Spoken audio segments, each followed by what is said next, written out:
Hello friends, welcoming you all with part 2 of complex numbers.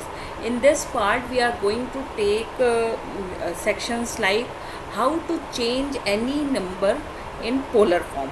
Okay, hope you like my video. Do subscribe my channel and press the like button. Now see, पिछले part में हमने पढ़ा था complex number किस form का होता है. Also we had read multiple operations which we perform between two different complex numbers, as well as we had seen finding the modulus of any complex number. Okay, please उस video को देखिए जिससे आपको continuity बनी रहे कि आगे हम आपको क्या एक्सप्लेन कर रहे हैं. ओके, नाउ अगर कोई मेरा कॉम्प्लेक्स नंबर है 3 plus i suppose. Okay, so इसका मॉड्यूलस क्या निकाला था मैंने, mod of z equal to under root में a square plus b square. Here a की value is, please reply in comment section, a की वैल्यू 3 है एंड बी की वैल्यू 1. ओके, तो 3 का स्क्वायर प्लस 1 का square means 9 plus 1 which is root 10. This is modulus of this complex number. Now next thing is एक तो modulus होता है, सेकेंड वन इज आर्ग्यूमेंट. अब हम इसी कॉम्प्लेक्स नंबर का आर्ग्यूमेंट निकालना सीखेंगे. ओके, सो उसके लिए हम क्या करेंगे, पहले तो फॉर एग्जांपल एक z दिया हुआ है आपका 1 plus i. Okay, so mod of Z क्या होता है, इसका क्या होगा 1 square plus 1 square which is root 2. Argument निकालने के लिए हम कैसे करेंगे, सी एक तो ये फॉर्म हो गया a plus i B form. Next form is a is equals to क्या हो जाएगा r cos theta, r is the radius of the circle and b is equals to r sin theta. इससे हम compare करेंगे first and second equation को, squaring both the equation and add them. Okay, and add them. Answer will be a square plus b square is equals to r square cos square theta plus r square sin square theta. Now a square plus b square is equals to r square in bracket cos square theta plus sin square theta. ये identity से इसकी value 1 हो जाएगी. r square की value क्या हो जाएगी, a square plus b square, that means r is equals to under root a square plus b square which is mod z. Okay, means radius will be equal to modulus. अब अगर cos theta की value क्या हो जाएगी मेरी, a upon r.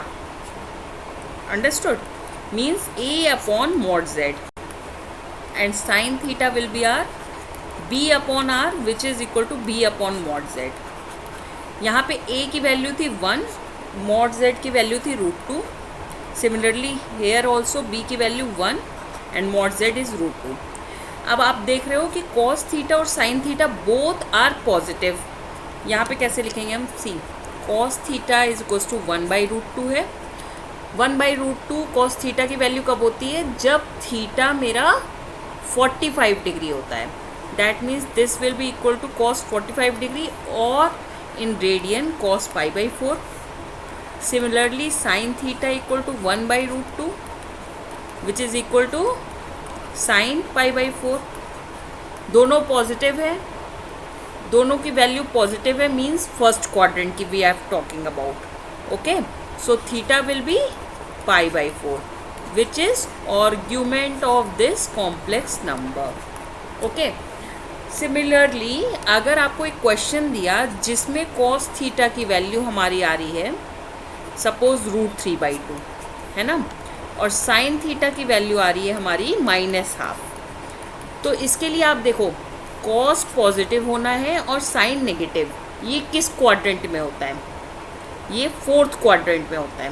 Okay, पहले तो हम लिख लेंगे √3/2 कॉस की वैल्यू कब होती है, प्लीज़ रिप्लाई π/6 पे मीन्स 30 पे। ओके, सिमिलरली हेयर ऑल्सो 1/2 था, √2 नहीं, माइनस साइन π/6। ओके, अब कॉस पॉजिटिव हो और साइन नेगेटिव हमारा फोर्थ क्वाड्रेंट में होता है, that means we can put it equal to cos 2π - π/6, here also sine 2π - π/6।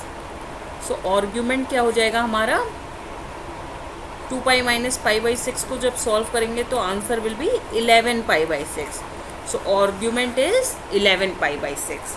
Okay, similarly अगर एक दिया हो cos theta is equal to suppose 1/2 and sine theta is √3/2, means cos negative sine positive.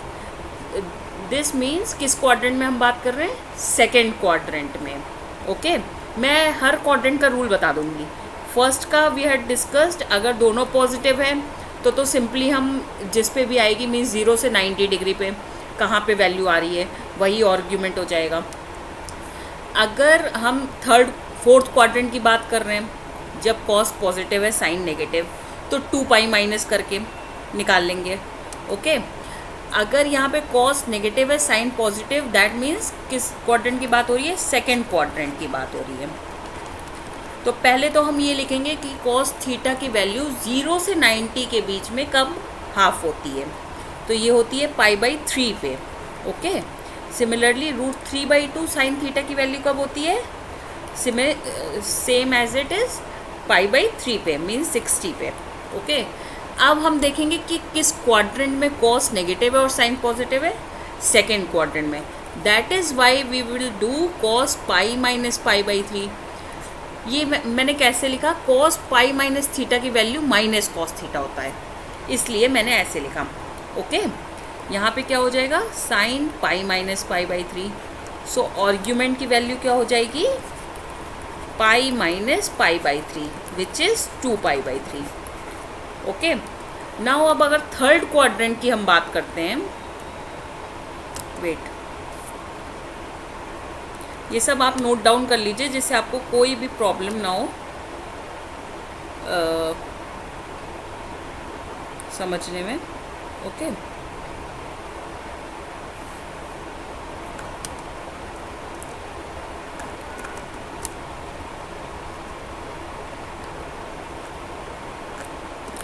अब third quadrant की हमको बात करनी है। ठीक है, तो थर्ड क्वाड्रेंट में क्या होता है, दोनों नेगेटिव होता है।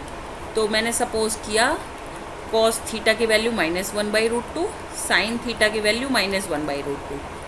1/√2 कब होती है, प्लीज़ रिप्लाई π/4 पे। Very good, now here also π/4 पे साइन की वैल्यू 1/√2 होती है।